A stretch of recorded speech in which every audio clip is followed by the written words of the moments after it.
Armstrong ஒரு சமூகத்தின் தலைவர், ஒரு மிகப்பெரிய சமுதாய தலைவராக இருந்தவர். அந்த ஆம்ஸ்ட்ராங்கை கொலை செய்தவர்களை, உரிய குற்றவாளிகளை கண்டுபிடிக்க வேண்டும் என்று நீதிமன்றம் சிபிஐக்கு உத்தரவிட்டால் ஏன் மீண்டும் மீண்டும் உச்சநீதிமன்றத்திற்கு நீங்கள் செல்கிறீர்கள்? அரசு ஏன் மூத்த வக்கீல்கள் எல்லாம் நியமித்து இந்த வழக்கை இப்படி வாதாடி கொண்டிருக்கிறது? யாரை காப்பாற்ற முயற்சிக்கிறீர்கள்? யாரை காப்பாற்ற முயற்சி செய்கிறீர்கள்? யாரையோ காப்பாற்ற முயற்சி செய்கிறீர்கள் என்று அவர் குறிப்பிட்டிருக்கிறார்.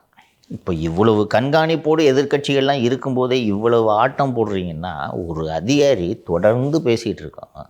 நான் அந்த வந்திருந்த நம்ம ஆஃபீஸ்க்கு சம்மன் சர்வ் பண்ண வந்திருந்த அந்த காவல்துறை அதிகாரிகள் கூட மனசு வருத்தப்பட்டிருப்பாங்க. என்ன சம்மன் கொடுக்க வந்தால் அப்படி வீடியோ எடுக்கிறாங்கன்ட்டு. எதுக்கு வீடியோ எடுக்கிறேன்னு தெரியுதா? இவங்க போன பிறகு பின்னாடி வர்ற ஒருத்தன் வந்து, சார் இங்கே ஒரு ஓஜி கஞ்சா இருந்துச்சுன்னு எடுப்பாங்க. தெரியுதா? வர்றதுலேருந்து வீடியோ எடுக்கிறதுக்கான ரீசன் இதுதான். இப்படி தானே எடுத்தாங்க எங்கள் வீட்டில் வச்சு, ஹோட்டல் ரூமில் வச்சு. இதுக்கு தான் வீடியோ எடுக்கிறது.